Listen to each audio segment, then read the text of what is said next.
And now, from beyond our dimension, this is the JeffMara podcast. Here's Jeff. My guest is Kelvin Chin, life after life expert whose past life memories reach back 6,000 years. He is also the executive director and founder of both the Overcoming the Fear of Death Foundation and the nonprofit turningwithin.org. Kelvin, it's nice to have you back and welcome. Yeah, it's great to see you again, Jeff. So for those of you who don't know Kelvin, he was on before and he was podcast number 622, and it's titled Man Escapes Death While Being Outside of His Body. We talked about that incident as well as about his life of being I guess you could say, a master meditator as well as meditator teacher. 50 years now, yeah. Over 50 years. I don't think we even spoke about your past lives at that time, and I was surprised to find out about your new book. So let's get into it. Sounds good. When did you start remembering these past lives, and how did it happen? It's interesting. I was in my mid-20s. I was about 26 years old. And what's interesting is I didn't even know that it had anything to do with past lives at the time. I didn't even believe in past lives, quite frankly. But what happened was I had a dream. I had a really, what people would call a nightmare. I had a really, really upsetting dream, more upsetting than anything that I could ever remember previously having. And I didn't know anything about it other than it was upsetting. And then about 6 or 8 months later, I was telling a friend of mine, close friend of mine, that I had a really upsetting dream, and he finished it. I was like, what? He described it to me. He told me what I was wearing. He told me emotionally, he described what he saw. And I said, what are you talking about? And he said, yeah, I said, how do you know this? He said, I found you 2,000 years ago. That's how I found you. So you're saying that he knew you 2,000 years ago? Yeah, and he found me lying in a ditch, crying. Now, was he a person that was already into past lives? Well, the thing is, it's interesting you ask that because I sort of knew that he had said stuff about it, but I discounted it because I didn't, like I said, I didn't believe in past lives and stuff. I thought, yeah, he's a good friend of mine, but he's making stuff up. I kind of ignored it. I was, polite and everything. He's a good friend of mine, but I was like, yeah, okay, he's a little bit, maybe he's a little bit kooky, and so I really didn't pay much attention to it until then. But yeah, he, for a couple of years, evidently, he'd been saying stuff to a few of us, and we would be like, yeah, okay, yeah, George, okay, all right, great, yeah, wait, what's for dinner? Do you believe he's a member of your soul family, and you've had many past lives together? Yeah. People use that phrase, soul family. I think that is the case with him and me and several others, my kids this lifetime, for example. But yeah. We figured out, we triangulated, maybe it was 10 or 15 years later, I had another experience, which I mentioned in my new book, where I had a memory of being a priest in Egypt. I've been a priest in Egypt, ancient Egypt, like several times. I'm not exactly sure how many times, but several times. And one of the times I remembered being with from our perspective now, an ancient Hebrew guy named Joseph, and I had blurted out some stuff during my meditation about this guy Joseph, and I said, George, I'm saying this weird stuff. This was I think in the early 90s or something, 1990s or something like that. And he said, you know who Joseph was? I said, no. He said, it was me. It was him. So like 4,000 years ago. Now, you come from a science background, and you're even named after the man who created absolute zero. Can you talk a little bit about that? Yeah. I that's one of the reasons why this lifetime, anyway, I didn't have any belief in reincarnation, past lives, or anything. I just thought it was a bunch of fantasy. I have a science background. My mom and my dad were both scientists. My mom was a chemistry major at Boston University. She actually, before I was born, she was a chemist. She worked for Star Market or Stop and Shop. She worked for one of those big supermarket chains in the Boston area at the time as a chemist. And then my dad was a mechanical engineer. So very science oriented. I was a math science guy in, growing up and so forth, in high school and so forth. And then I changed in college, but, focus, but always been science, rational logic, figure things out mentally. That's how I'm kind of wired. Had you already been involved in meditation? Because I feel like if you were, you're kind of on the doorstep of past lives. Yeah, it's a good point. The short answer is yes, but there's a slight no in it, in a sense, because when I first learned to meditate when I was 19 years old, I was not into anything spiritual. I learned because I was stressed out. I was so anxious. I was so desperate to relieve my anxiety that I learned to meditate. That's the sole reason I learned to meditate. If you had asked me, if you had said, Jeff, the word to me, spiritual, I would have thought, yeah, I kind of went to church a few, didn't pay attention. My parents made me go to Sunday school. They wanted to get rid of us. they never went. They would go Christmas and Easter to church. The rest of the time, we would go every Sunday. And so that's how I thought of spirituality. So I had a negative view towards it, quite frankly. It was like it was a place that my parents made us go. I never thought of spirituality in the way that I've now experienced it in the last 40-something years. Can you talk about the elements that changed you from non-belief into rational acceptance? Yeah, I think, first of all, to segue from the last point, meditation clearly was something that changed me internally. I don't know, change is the right word, but opened me up more to myself, I guess is the more accurate way of saying it. Opened me up more to who I was, forgetful of who I was. I guess that's the accurate way of saying it, because it's like we all have this larger sense of self. Everybody does, but not everybody is accessing it or maybe even remembering it. And I was not remembering it when I was 19 years old. But over the several years of meditating every day, twice a day, and then I went on some longer meditation retreats for, weekends, week-long, month-long, that kind of thing. I started opening up more. First, obviously, I got rid of my anxiety, but then I started opening up more consciousness-wise to we could say my larger sense of self. And that really opened me up. So you had this experience going on, and still my rational skepticism of, what am I experiencing? Do I really feel connected? Yeah, I do really feel connected with, all things in my environment, and then larger and larger, and then felt like, well, I'm connected to everything in the universe, animate, inanimate. Well, how does that match up with my science background and rational thinking and so forth? Immediately, when I first was 19, 20 years old, the first thing I did to kind of square that circle, so to speak, to use that phrase, was I volunteered to be in some of the first medical studies ever done on meditation in the United States, on any kind of meditation. It was 1970, 71. And it was a Harvard Medical School professor who was doing some experiments. So I volunteered. So that's how I first tried to go, like, what's going on? I feel better from doing this eyes closed thing called meditation. How's that affecting me scientifically, and when I say biologically, right? So then I started connecting those dots and the dots. But after a while, you can't really, it's difficult to connect the dots. You start having out there kind of spiritual experiences like I did, 5, 6, 7 years down the road. That's when I stumbled upon, I don't know, in the 80s sometimes. This was after I'd already started having these, what I considered weird, odd, unusual experiences that I later realized were past life stuff. I stumbled on the first law of thermodynamics, the notion that energy cannot be created nor destroyed, no beginning, no end to energy.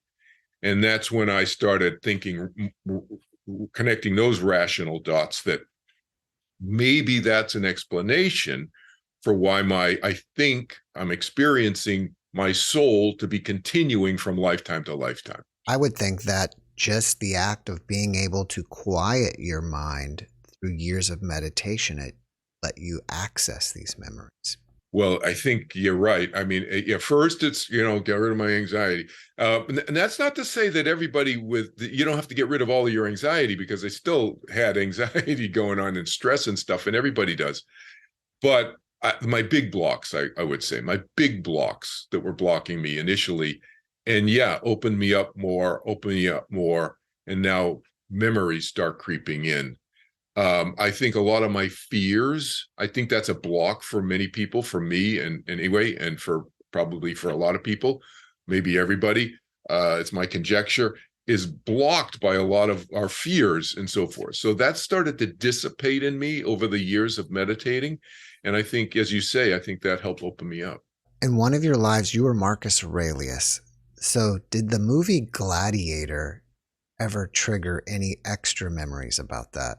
Yeah, that was the movie that triggered the beginning. I had already had memories of ancient Rome for decades before that movie. But it was almost confusing to me in a certain sense. I don't talk about this in the book, so it's interesting you asked me this. So this is something that's not in the book. So people are going to watch this, they're going to get a little extra that's not in the book, because I just thought of this. I had memories of being in Rome, but at different times being in Rome. So I imply this in the book. You'll see when people read the book, it'll make some sense to them what I'm going to say to you, which is I had memories of being in Rome at different times. When I saw the movie Gladiator, I remembered being in Rome at a certain time, around the time of the movie Gladiator taking place, the Russell Crowe movie, right? Was that 1999? It came out. So around that period of time, what's that? About 160 AD ish, 140 to 160 AD ish. Around then that time period, 160, 170 AD. That's when that movie kind of took place. But I had other memories of being in Rome much earlier than that, like many, hundreds of years earlier than that. And so that's what I had before I saw the movie Gladiator. So to answer your question, then I see the movie Gladiator, and I'm sitting there with my daughter, my 5-year-old daughter, which is kind of crazy if people know that movie. It's a little bit bloody at times. But my daughter is the only one out of the family of 4 of us who wanted to go. My wife didn't want to go. My son didn't want to. He was, I think, 10 years old at the time, or 10 or 12. He wasn't interested, and Sammy wanted to go. She's my 5-year-old. Turns out she had ancient Rome memories that surfaced for her out of this too. That's a whole other story. But I was sitting there, and Marcus Aurelius is only there at the very beginning of the movie. Those people who remember the movie, he's only there at the very, very beginning. And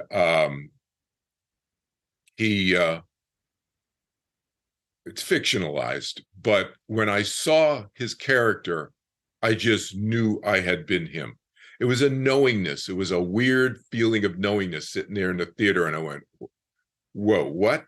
And then I started looking into it further, and then I had all this other triangulation and stuff that I talk about in the book that corroborated that. But because I'm still skeptical, I was still skeptical, I'm still skeptical all the time. Sure. You've probably read the book Meditations of Marcus Aurelius. I had not. No, I had not not read anything. I knew his name, and I knew that he had been a Roman emperor, so it didn't surprise me seeing this character on screen at that time, so forth. But I didn't know anything about him. I had not studied anything, and I'd never read those meditations. Obviously, I have since. And then I started reading them, and and some of my students have pointed out to me, and actually a woman in Nova Scotia called me. She emailed me, and then we set up a phone call. She called me up. This was about, I don't know, 4, 5, or 6 years ago.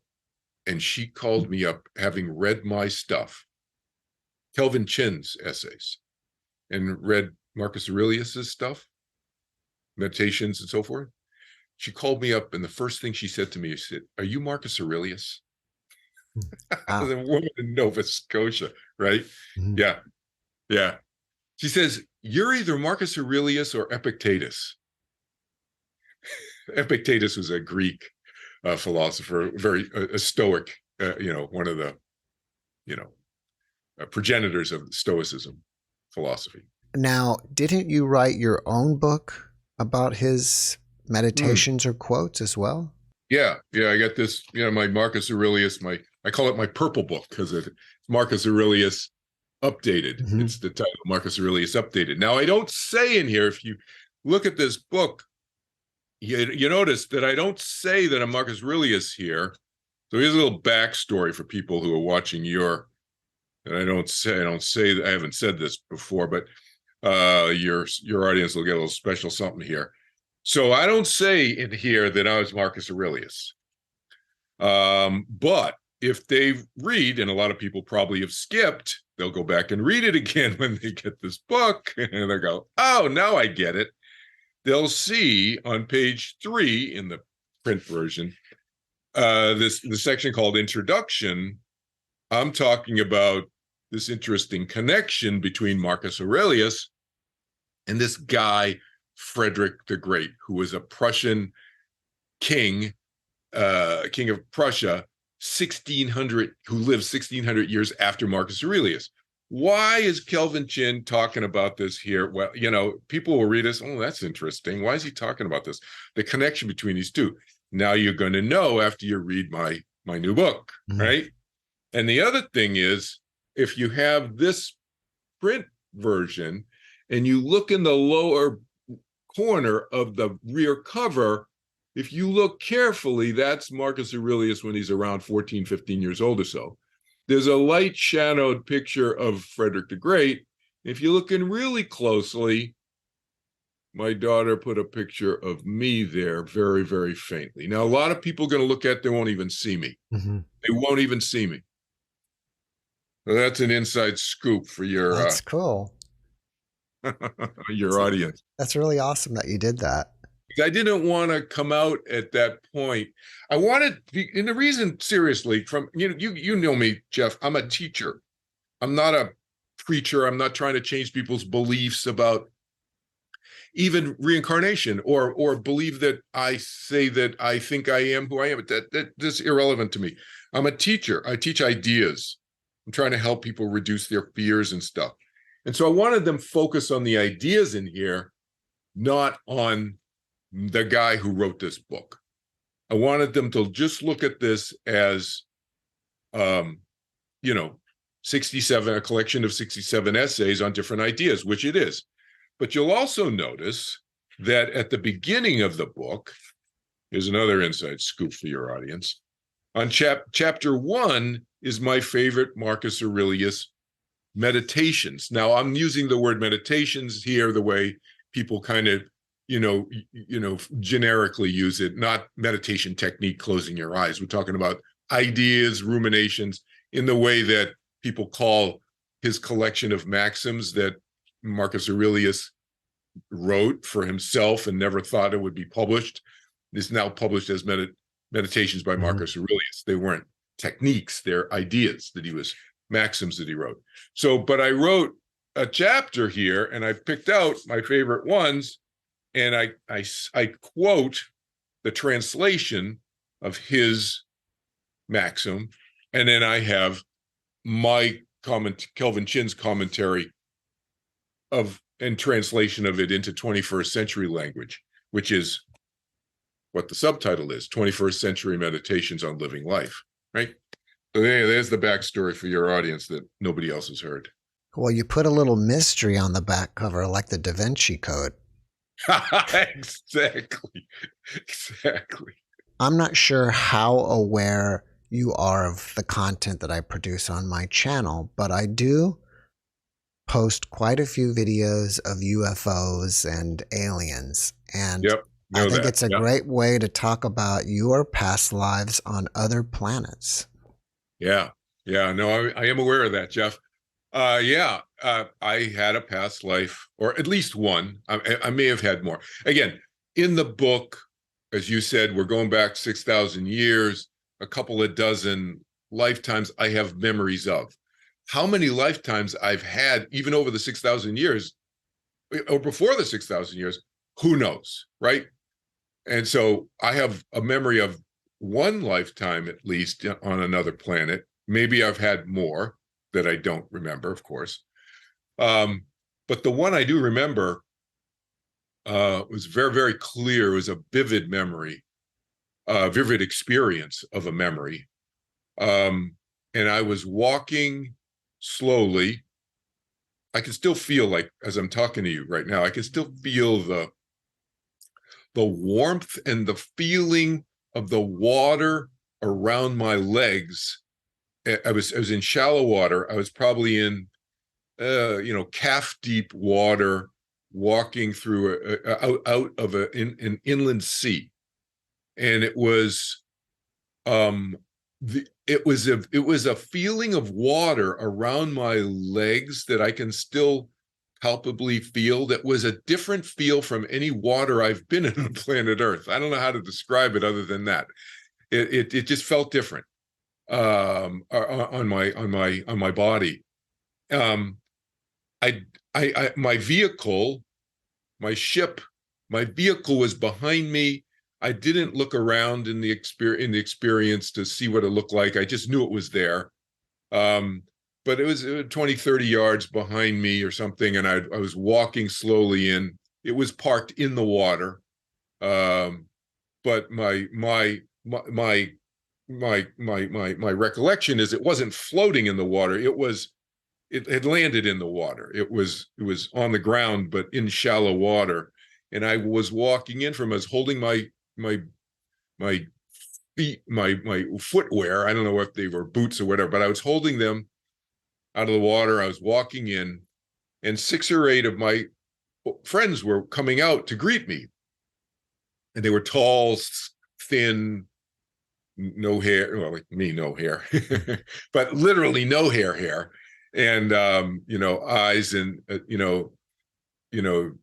holes for nose, and had a mouth that would move, but we were communicating telepathically in the experience. And it was like old homecoming is the emotional experience is what I remember mostly, as it was like saying, hey, it's great to see you, how you doing, how you been, it's great to hear that everybody's doing well. That was the feeling that I had with everybody coming out to see me, and they were kind of wading out in this shallow water.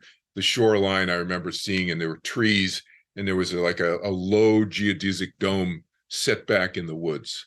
So would you say that your friends were gray-like, like the typical gray alien, or still more humanoidish? They were, again, you'd have to describe to me what you mean by the gray-like, because I have experiences. I don't have labels. So tall, thin.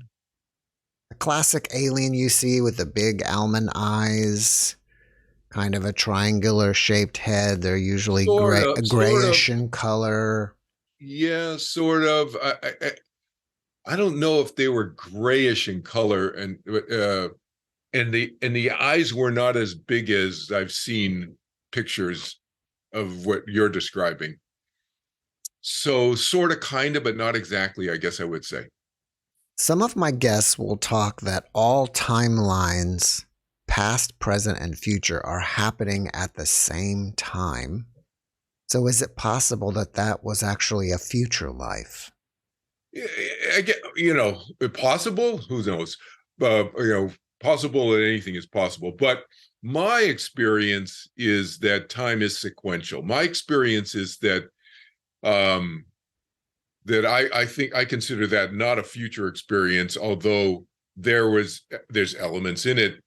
Probably my ship, if I turned around and looked at it, but that's my sense, would be futuristic in terms of planet Earth in 21st century.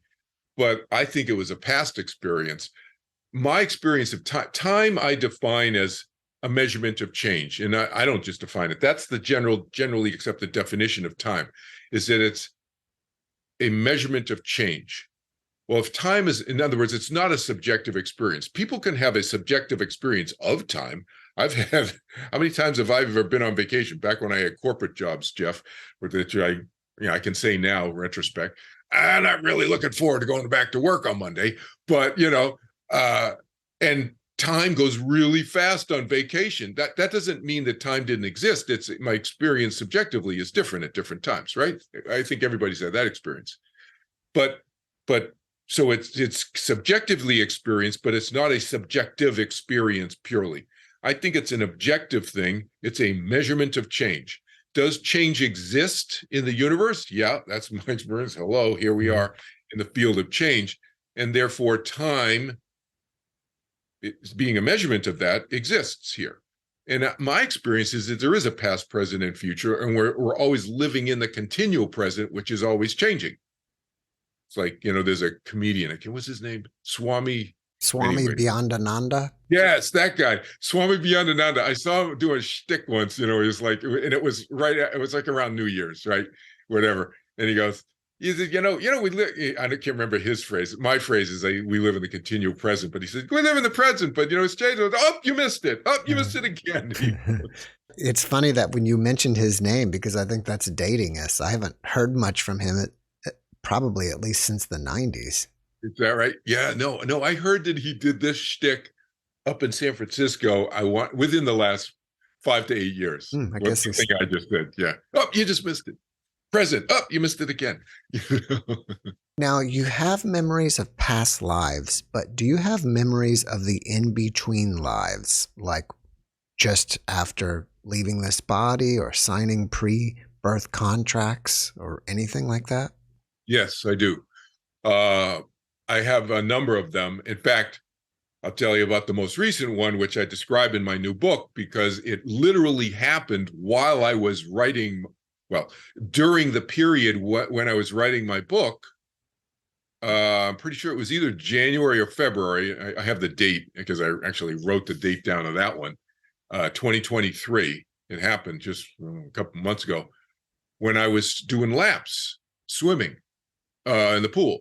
And in my city pool, I swim 3 days a week and so forth.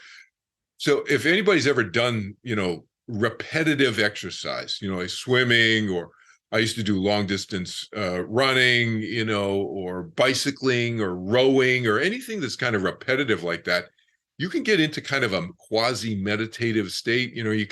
Obviously you're not meditating because you're physically doing something and you got to somewhat pay attention to where you are, but your mind can kind of disengage more in that repetitive exercising motion. Probably many people in your audience have experienced that at some point. And I don't know, I wasn't counting. Like I said, I just get into it and I'm on my back, do my backstroke laps, and I'm like 8, 9, 10 laps in or something. And I had this flash. I'm like on the other side, looking down at Earth-ish, watching kind of what's going on. And it's the it's like the mid-teens, 19, 16, 17, 18-ish or something. I'm not exactly sure when. At this point in the experience, I'm not exactly sure when, but I know the First World War is going on because that's what I'm seeing. The First World War is going on. And then I started realizing what I saw in the First World War. I didn't realize specifically at this point in the experience, but I knew there was something. There was a knowingness of something that made me come back.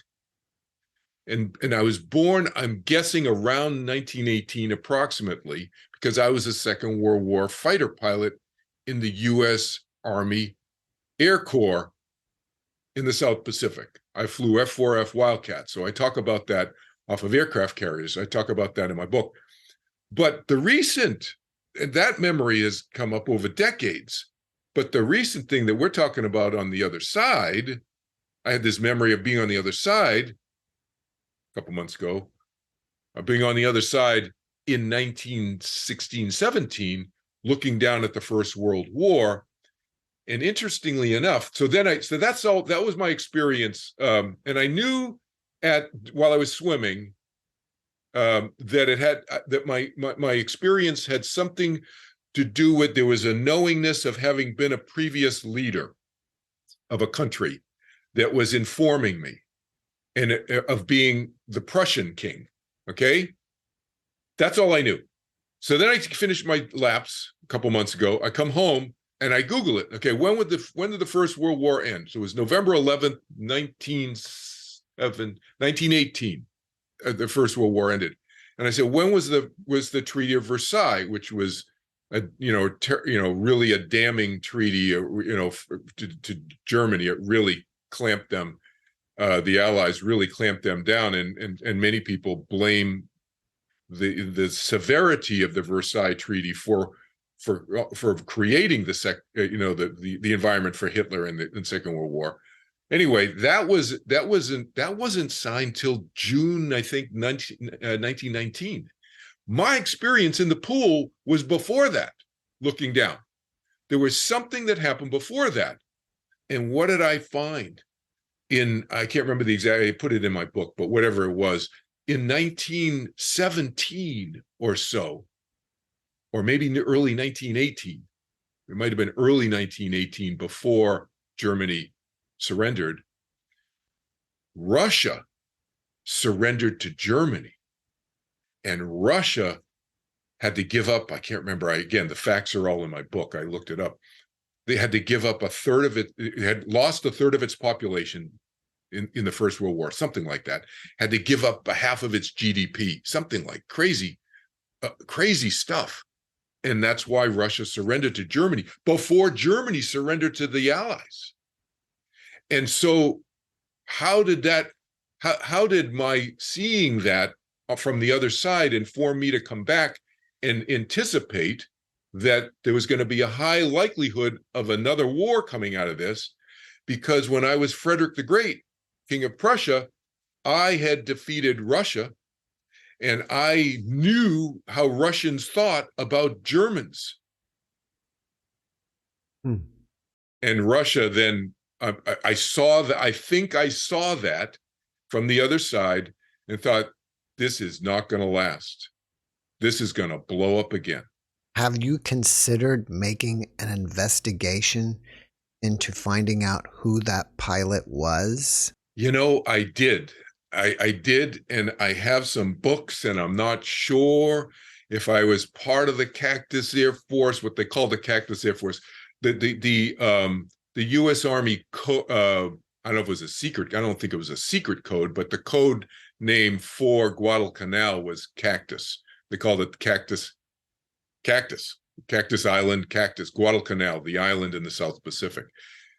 And there was a motley crew of pilots that protected it. And I think I ended up there when I was flying off the Enterprise in a previous battle, and the Enterprise got dive bombed, and 2 of the 3 elevators got knocked out. The elevators that take the planes up and down. So we couldn't land. A lot of us couldn't land. A few planes could land, but most of us couldn't land. So we landed on Guadalcanal, some temporarily and some stayed there longer. I think I stayed longer based on triangulation of other memories that I had being in a jungle island and so forth. Yeah, so hard to say all these little facts, you kind of try to piece them together.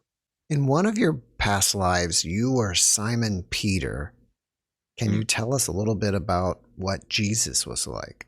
Yeah, that memory came when I started having this spontaneous experience of being crucified upside down, and the details of which I get into, obviously, but it was happened during a meditation retreat, and I was with about 75 guys in the group meditations, and it was happening to me every time for the whole 2 months.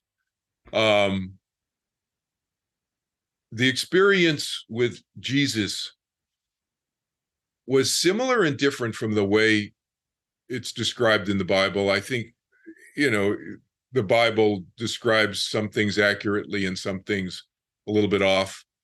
in terms of my memory and some memories of my friends who I know now who also were with Jesus, then some of us have compared notes. He was I think one of the things that is missed in the Bible, one of the big things that's missed in the Bible about him, is how sharp his intellect was, as how astute and intelligent he was. Yes, there's this notion of Jesus, and it's accurate, of him being a very loving, kind person, but this whole notion of turn the other cheek, he never said that. He would never, ever say that. Somebody put that in, I don't know who, but he's very, very kind and loving.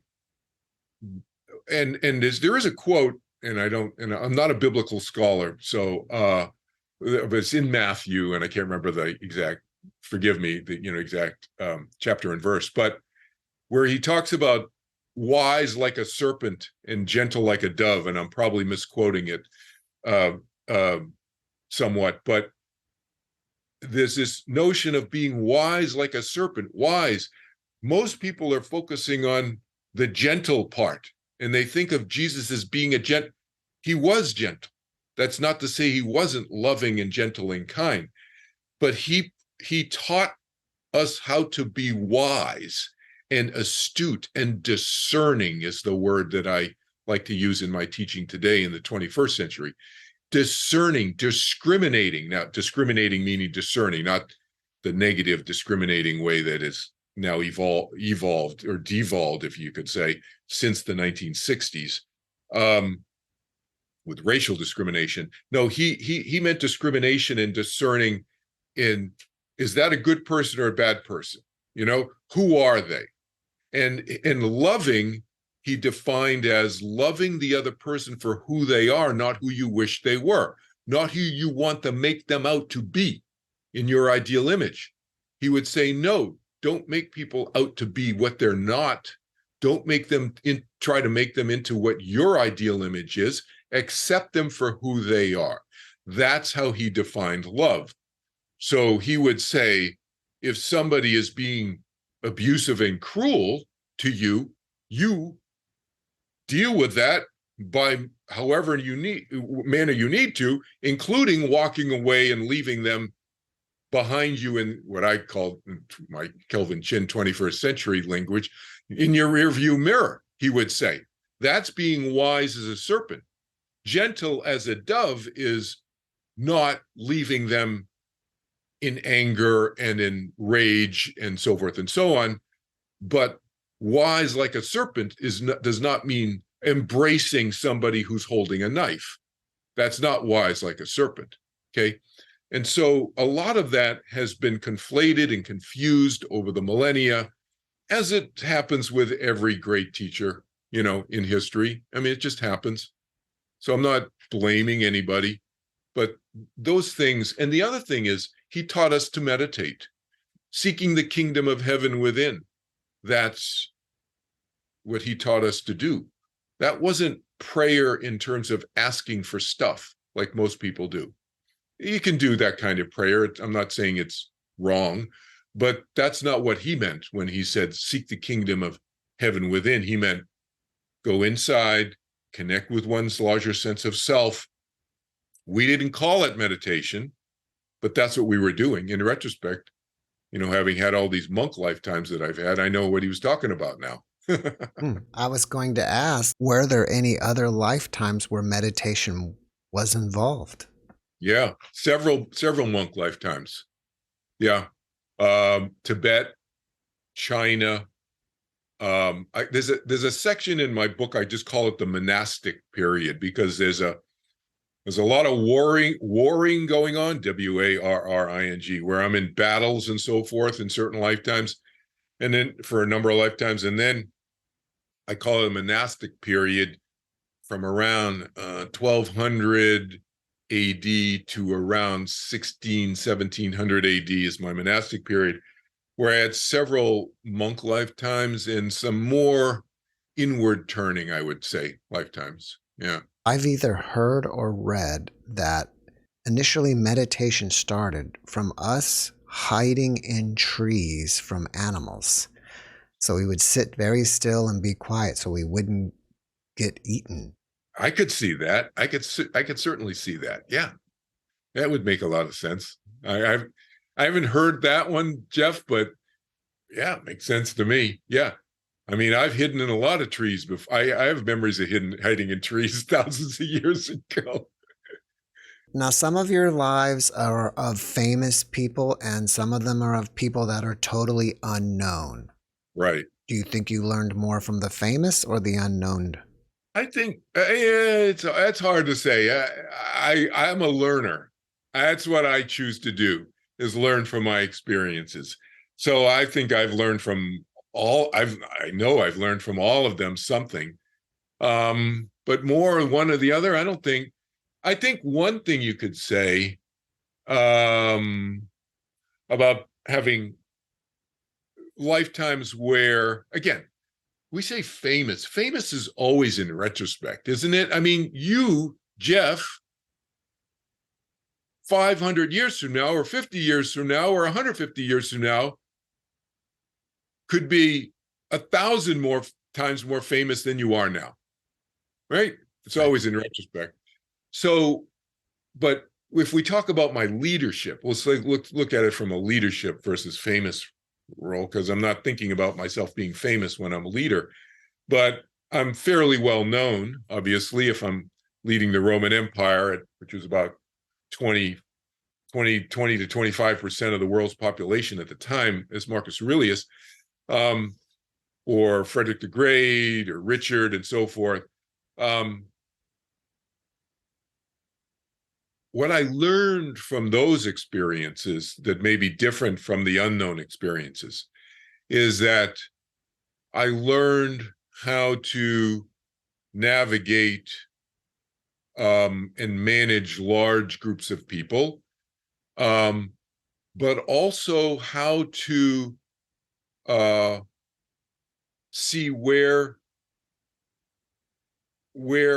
potential pitfalls are, and how to navigate those potential pitfalls so that when I come back in another lifetime where there's a potential, because there's never a guarantee, who knows, you could be born into a royal family and just be put in a corner somewhere too. That happens in history, right? But where there's a high a probability of being in a leadership role, it didn't scare me. It didn't scare me because kind of been there, done that kind of a thing. So I think that's a learning that you learn, and you kind of get a familiarity with, oh, been there. Oh, I can do that. It's like anything in life. You've done it once, you've done it a couple times. The third, fourth, fifth time it comes around, you kind of go, yeah, okay, I get that. I'm not starting at square zero, right? Or square one. But my lifetime, that my unknown lifetime that I think has helped me the most this lifetime, which is the way I look at past lives. How do they inform us today to help me as Kelvin Chin in my 20th and 21st century lifetime now, is my slave one. When you mentioned where I was a slave. In chapter 11, you write about being Richard the Lionheart. Can you tell us a little bit about what it was like being in the Crusades? Wow, the Crusades. So the Crusades, they were brutal on a lot of levels for me. I mean, at first, it felt like, because the Pope ordered the Crusades, first of all, it's those people who don't understand the history. The Pope ordered the Crusades. All the European leaders, all the kings throughout Europe, go to the Crusades, take back Jerusalem from, the Saracens. We then called the Saracens, what we now call the Muslims. And so gathering everybody together, there was an excitement initially, I guess you would say. But I had been in enough wars and battles, let's just say, at that point in my life, to know that war is no picnic. And I traveled over there with 20,000 troops, many of whom had been farmers before, tax evaders, literally tax evaders, criminals in prison, murderers, rapists, literally, was the makeup. We took anybody who could fight, and this was a holy war, right? On behalf of Christendom, Christianity. Once you get there, it's like, and you're in battle, and you're in the desert, and you're wearing all this chainmail, and you have like 30, 40 pounds, 50, 60 pounds, depending on how much armor you have on, your helmet, your swords, everything, your battle axes and all that. In the desert, it's brutal just physically, just in the heat. The supply line to have enough water and food and all of that. So, I remember being in battles, and I get into this in great detail in my book. This is that lifetime, being in the Crusades, in other battles in Europe. It's probably the lifetime I have the most memories of, the most really visceral, detailed memories of that, of all of my 24 lifetimes, is that one. I can taste the grit and the feel of sand in my mouth, and the feel of my broadsword going through body parts. It's kind of, I don't want to get too graphic here, but I was a huge man then. I was 6'5", 235 pounds. So I was about 300 pounds with my armor on and everything, on horseback. We had 1,400-pound war horses. We'd ride our regular horse, 900-pound horse, a regular horse, and in battle we had the knights. We had 1,400-pound war horses, and I'm fighting men who are 100 to 150 pounds lighter than I am, and a foot smaller than I am. So it was really a brutal experience in battle and so forth. A lot of strategizing, et cetera, et cetera. But the other emotional thing that I remember from that lifetime that was very moving for me and disturbing, quite frankly, and I think shifted my subsequent lifetimes and choices that I made, was we'll just call them my run-ins with the Pope at the time, and how I started to see that the Pope had personal, ego, and political agenda that far superseded any of his religious aims in terms of the Crusades. And that really bothered me. And finally, I called it quits. And we had a truce with Saladin, who was the leader of the Saracens, the Muslims at the time. Yeah. And we left. Do you talk about your past lives with your family? And if so, how do they react to it? Well, they've had their own memories. My kids have. Obviously I've told my wives previously that, before we've gotten together, so that they know what they're getting into if they're marrying me. Full disclosure, as they say. And I appreciate the fact that they've kept it private for all these years. I never thought I'd be talking about this stuff since 1977, friends, family. There's a close group who's known about this, but my kids, yeah, my daughter and I have been together several times that I talk about in the book, and I have very clear memories of. My son, I have clear memory of being with him in a more recent lifetime, and sure, I've been with him many other times as well.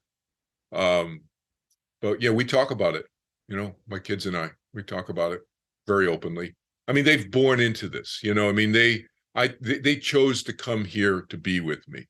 It's very clear, right? And so they've born into a family where talking about past lives, it's like, it's no big deal. It's just part of the landscape. You say in your book that you don't actually have to remember your past lives to develop spiritually. Right. Right. What do you mean by that? Yeah. I first of all, I really do mean it. I'm not just saying it. You don't have to remember your past lives. And I think most people won't remember their past lives for various reasons, like I alluded to before. I think the main is fear of there's fear and embarrassment. I think those are the two main reasons. Fear of death or whatever, or anything related to death. I don't want to go there. Or embarrassment, just not proud of stuff they did. And I'm not proud of everything that I've done in my past either. I've learned from it though. And I think generally my trajectory has been in one of improvement. I'm hoping that's how I'm seen, how I see myself anyway. But no, I don't think we need to remember the past lives, but I do think one thing that anybody can look at is their emotional patterns. I call them. What patterns do we have within us that seem to really drive us in a positive or a negative way? Why do I really go this way? Or why do I make those kind of choices? And why am I really attracted to this? And why am I really, turned off by that? Those kind of visceral, what I call emotional patterns that everybody is aware of if they look inside themselves, about themselves. You don't have to go too deep to figure, to see some of them right away. What's causing those? And I think those are linked to our past lives, whether you believe in past lives or not, doesn't matter. And whether you can access your past lives, that doesn't matter either. You access these emotional patterns, which are right there below the surface, and then you can really start digging, get some really deep emotional patterns. Using them as teaching tools is what I suggest to my students. Using them as teaching tools to teach us more about who we are, and to accept the fact that we're not perfect, and there's the good, bad, and the ugly within everybody, and hopefully there's less ugly and less bad and more good, because nobody's perfect. But hopefully most people are working more towards the more good than and less of the ugly and the bad. But there's a mixture. And as we get to understand a little bit more about that, how we each uniquely, individually, within each of ourselves is made up, that's to me what self-development is, isn't it? I mean, that's what personal and spiritual self-development is. That's why we call it self-development. It's about oneself, right? Learning more about oneself, knowing oneself. Kelvin, can people find your book on Amazon or your website? Yeah, you can just find it on Amazon. There's an ebook. There's the print book, obviously. This is the cover of the print book. My daughter did the cover design, by the way. That's great. I'm about to do an audio book. Probably it'll be out in a month or two, something like that. Awesome. If people want to ask you questions about your book, where should they do that?